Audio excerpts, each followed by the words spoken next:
Bueno, muy buenas noches, mi nombre es Miguel Ángel Martínez y en el día de hoy les vengo a exponer una parte de lo que viene siendo la colecistitis. Entonces tenemos que definir la colecistitis como un trastorno inflamatorio que va a ser derivado de un proceso ya anteriormente formado, el cual es la colelitiasis. Como ya sabemos, pues la colelitiasis es el trastorno en el que la vesícula biliar se va a llenar de cálculos. Entonces, esos cálculos, por medio de una fisiopatología que ya nuestras compañeras han explicado, generan un estado de inflamación, lo que va a hacer que las paredes se distiendan, la vesícula se ponga edematosa y pues posteriormente se genere lo que viene siendo la colecistitis. Aspectos para resaltar es que del 90 al 95% de los pacientes que presentan colelitiasis también presentan lo que viene siendo la complicación más común, que viene siendo la colecistitis. Igual también existen otras causas adyacentes que pueden generar una colecistitis sin llegar a generar una colelitiasis, que les voy a explicar más adelante.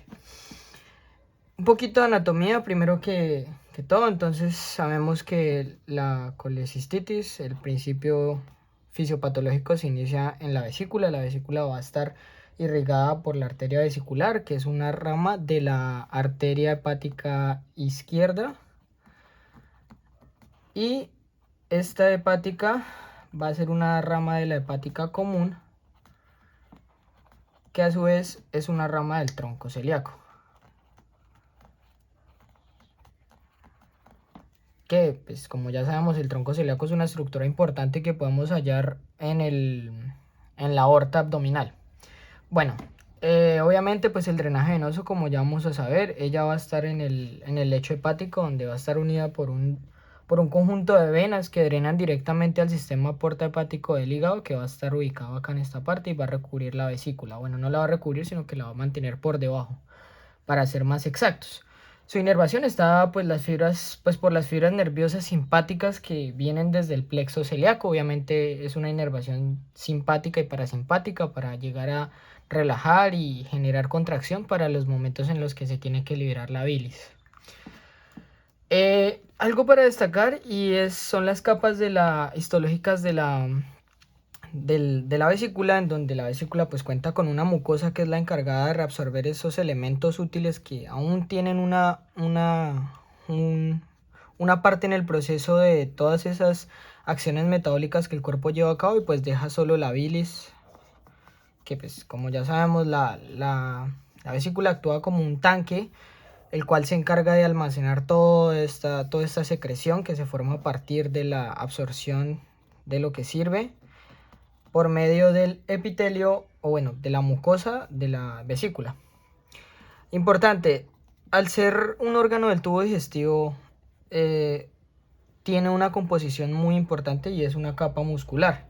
Esa capa muscular va a ser encargada de hacer contracción, y a diferencia del resto del intestino, es que esta no cuenta con una muscularis, sino que directamente tiene una capa muscular, la cual pues por medio del sistema nervioso parasimpático se encarga de secretar la bilis. Y finalmente la adventicia, que es la capa donde se encuentran todos los vasos, nervios y pues tejido adiposo y laxo que pueda tener la composición de la vesícula. Ahora les voy a hablar de un trastorno el cual pues no es muy común, pero sí lo podemos encontrar en algunos casos clínicos, el cual es el hidroceps, o hidrocolecisto, también llamado colecisto. El hidrocolecisto se basa obviamente del principio que ya habíamos mencionado, principalmente la colelitiasis. Un cálculo tapa esa vía biliar y genera que la vesícula se distienda. A diferencia de la colecistitis normal, el hidrocolecisto cuenta con un principio fisiopatológico basado en la secreción de las glándulas que tiene la vesícula en el cuello y en el infundíbulo. Estas glándulas se encargan de secretar un líquido, lo cual va a hacer que se vaya almacenando mientras el cálculo esté obviamente bloqueando la salida de la vesícula. Entonces hace que se vaya llenando de ese líquido que pues en la literatura se describe como una secreción casi que incolora, que se va almacenando por medio y pues se va generando por esas glándulas en el infundíbulo. Obviamente siempre tiene que haber un estado fisiopatológico basado o bueno, dado en la inflamación de la vesícula, que pues ya sabemos que el 90 al 95% de los pacientes pues tiene esta comorbilidad o esa complicación derivada de la colelitiasis, que pues, es un principio inflamatorio. Bueno, ahora yendo un poco más al punto, hablando de la colecistitis como tal, vamos a hablar de lo que viene siendo el plan de manejo de este trastorno, porque pues siempre queda existiendo de un 5 a un 10% de pacientes que no tienen la causa de colelitiasis, o sea, no es una complicación de la colelitiasis, entonces necesitan un tratamiento ya sea quirúrgico o simplemente médico. La mayoría de veces es quirúrgico porque cuando sabemos que la vesícula falla una vez ya no va a tener la misma capacidad de poderse recuperar, lo cual pues nos genera un riesgo cada vez más tenerla ahí después de que haya generado uno de esos procesos ya mencionados, que puede ser colelitiasis, colecistitis o hidrocolecisto. Entonces tenemos que tener en cuenta que el principio fundamental dentro del tratamiento de la colecistitis o la colelitiasis va a ser la colecistectomía. Sí o sí hay que hacer colecistectomía, pero pues esto siempre tiene que estar enmarcado por una ventana de tiempo o bueno, una clasificación clínica que puede dar nuestro paciente. Es decir, si nuestro paciente realmente presenta un riesgo quirúrgico, bueno, presenta el riesgo de generar una complicación mucho más avanzada, pues tenemos que pasarlo a una cirugía de emergencia. Pero si realmente nos puede dar tiempo a hacer algunos estudios y realmente es un paciente estable, pues obviamente podemos controlarlo un poquito más y darle prioridad a estas personas que realmente necesitan una colecistectomía de urgencia. Entonces, dentro de la colecistectomía, la clasificación que encontré en un artículo de UpToDate mencionan un riesgo quirúrgico, ¿sí? El cual está determinado por 4 estadios, los cuales son determinados por la ASA, que es la Asociación Americana de Anestesiología. Entonces, si se considera bajo riesgo cuando está en estadio 1 y estadio 2. Entonces, si el paciente realmente presenta mejoría clínica, según esta guía, la colecistectomía puede llegar a ser electiva. Es decir, no puede, o sea, podría o no realizarse en el momento durante la misma hospitalización, o podría dársele un poquito de espera como ya lo venía diciendo, porque pues no, realmente no corresponde a una emergencia.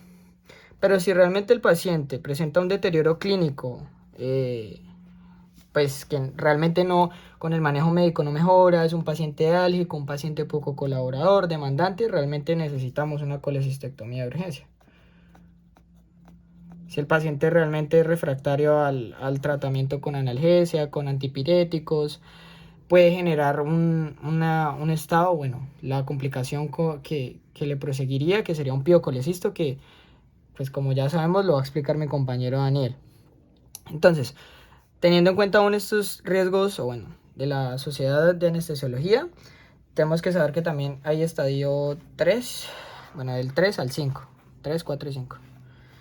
Entonces, si realmente el paciente presenta una mejoría clínica,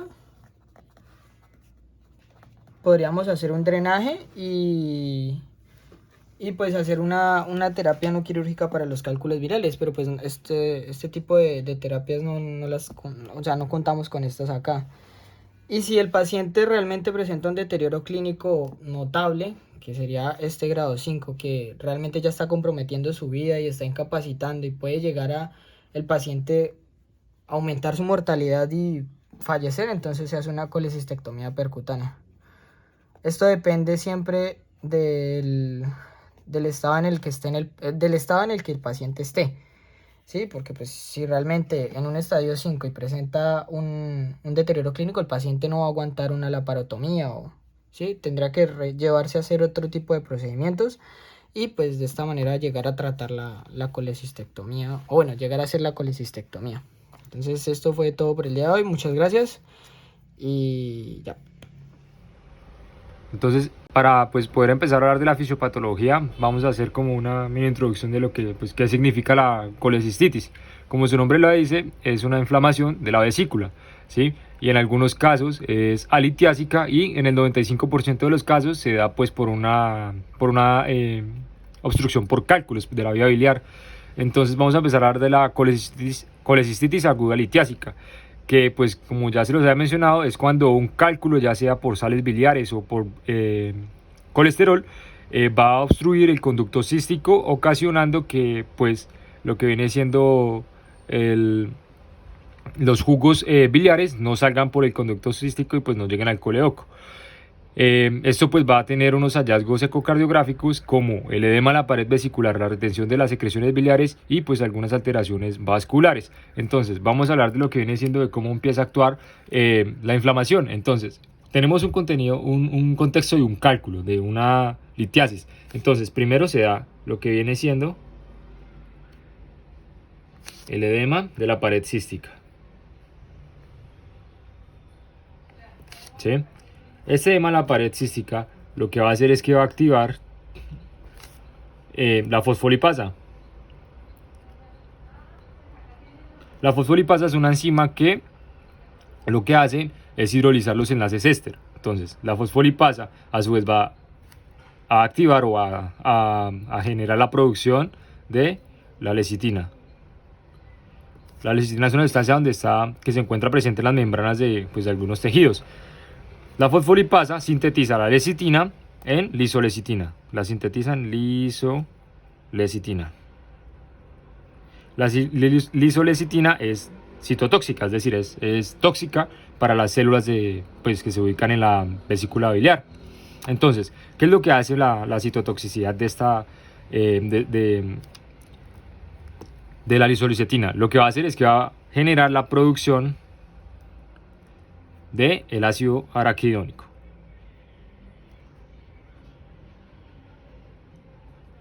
El ácido araquidónico, como ya sabemos, viene siendo uno de los principales factores para desencadenar la cascada de la inflamación, ¿sí? Como ya empezó la producción de ácido araquidónico, el ácido araquidónico lo que va a hacer es va a favorecer la producción de lo que viene siendo las prostaglandinas, especialmente la 1E y la E2. La 1,2, perdón, la I2. Lo que va a hacer esto es que va a desencadenar todo lo que viene siendo la inflamación. Entonces, como toda patología, vamos a tener en cuenta que necesitamos de tres cosas importantísimas. ¿Qué va a ser? La A, pues para esta patología en especial, ¿no? Van a ser signos locales. ¿Qué quiere decir con los signos locales? Una inflamación, una masa palpable en hipocondrio derecho o un Murphy positivo, signos de irritación peritoneal. La B, que son signos sistémicos, que vamos a tener una fiebre, la leucocitosis y una PCR mayor a 30 miligramos. Y por último, los paraclínicos, reportes paraclínicos. La ecografía nos va a mostrar una dilatación de las paredes vesiculares, derrame perivesicular, entre otras cosas, que pues va a ser sugestivo de una colecistitis. Ya explicaba la parte de por qué sea la inflamación de la vesícula y qué factores desencadenan pues esta inflamación. Vamos a pasar ahora a una escala de cómo diagnosticarla y posteriormente a cómo clasificarla según la severidad. Listos, entonces pues ahora viene la clasificación según Tokio, que pues esta guía lo que va a hacer es dividir la colecistitis en Tokio 1, Tokio 2 y Tokio 3. Bueno, en Tokio 1 se diagnostica cuando no cumple criterios ni de Tokio 2 ni de Tokio 3. Cuando es Tokio 2 debe tener al menos uno de estos factores. Vamos a tener unos glóbulos blancos mayores de 18.000.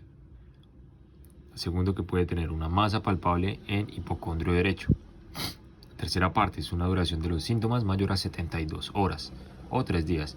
Y la última es una marcada inflamación local, es decir, mediante la ecografía, como ya les había dicho anteriormente, podemos ver o bueno, mediante los paraclínicos podemos ver que esta vesícula ya tiene infección o bueno, ya tiene contenido gangrenoso o un absceso hepático. Por último, la grado 3 debe cumplir alguno de estos de los siguientes. La grado 3 ya se define como una falla orgánica. Entonces van a ser 6 pues, tipos de sistemas que van a fallar. El sistema cardiovascular, el neurológico, el respiratorio, el renal y el hepático y el hematológico. Entonces, por parte del sistema cardiovascular vamos a tener un paciente que tenga hipotensión y que necesite de soporte vasopresor. Por la parte neurológica vamos a tener una alteración en el estado de la conciencia, paciente somnoliento, en coma, estupor, etc. La disfunción respiratoria, vamos a tener una PAFI que va a ser menor a 300. Disfunción renal, que vamos a tener oliguria y una creatinina mayor a 2 miligramos por decilitro. La disfunción hepática se va a ver reflejada con los tiempos de coagulación. Vamos a tener unos tiempos de coagulación prolongados y un IRN mayor a 1.5. Y por último, una disfunción hematológica que vamos a tener una trombocitopenia, es decir, unas plaquetas menor a 100. Una de las complicaciones que nos va a traer esta patología, la colecistitis, es cuando se encuentra en un grado de severidad de toque 2. Esa complicación se llama la piocolecisto, ¿sí? Que significa que la vesícula está infectada probablemente pues gracias a una bacteria que pues más adelante vamos a explicar de cómo esa bacteria puede viajar a la vesícula y generar pues una infección y pues generando pus en la vesícula biliar. Listo, entonces aquí vamos a tener la estructura biliar que va a estar conformado pues un conducto hepático derecho, un conducto hepático izquierdo, que cuando se unen van a conformar lo que viene siendo el conducto hepático común. Acá tenemos el conducto cístico y cuando se une el conducto cístico con el conducto hepático común ya se empieza a llamar coledoco. Entonces, estos son cálculos en la vesícula, eso se conoce como una colelitiasis. ¿Qué pasa? Que cuando tenemos una colelitiasis lo que va a pasar es pues los signos radiológicos que ya les había dicho. Entonces va a haber un edema perivesicular por la inflamación. Entonces va a estar la pared de la vesícula inflamada y pues con el edema. ¿Qué pasa?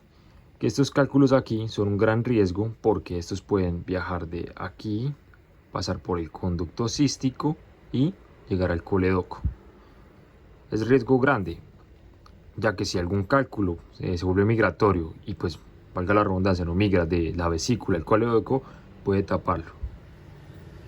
Si lo tapa, se van a tapar las vías biliares y lo que va a hacer el coledoco va a empezar a inflamarse. Entonces el coledoco va a empezar a medir más de 6 milímetros para que sea una coleocolitiasis. Pero bueno, eso no es el tema ahorita. El caso es que para que la piocolecisto se dé, debe haber un cálculo migratorio. Es decir, como ya les había explicado, que un cálculo salga a la vesícula y viaje hasta el coledoco. ¿Qué pasa? Que esta parte pues va a estar lo que viene siendo la flora, la microbiota. Entonces, cuando el cálculo migratorio, bueno, este está muy grande, pero tiene que ser más pequeño. Entonces, cuando el cálculo migratorio baja hasta aquí y pues por simple retorno pues vuelve a meterse a lo que viene siendo a la vesícula, lo que pasa es que pues aquí como hay microbiota se puede adquirir una bacteria. Entonces ya viene ese cálculo con la bacteria, viaja de nuevo a la vesícula y va a entrar en la vesícula. ¿Qué pasa? Que aquí la bacteria pues está dentro del cálculo, pero pues ella no puede empezar a replicarse dentro de la vesícula. Lo que va a hacer es que pues si este cálculo sigue bajando o se vuelva a impregnar y raspa la mucosa de la vesícula, acá la raspa, la bacteria se va a ir a la mucosa. Entonces lo que va a hacer es empezar a reproducirse, a replicarse y pues a aumentar la infección o pues mediante la replicación y pues sí, mediante la reproducción bacteriana.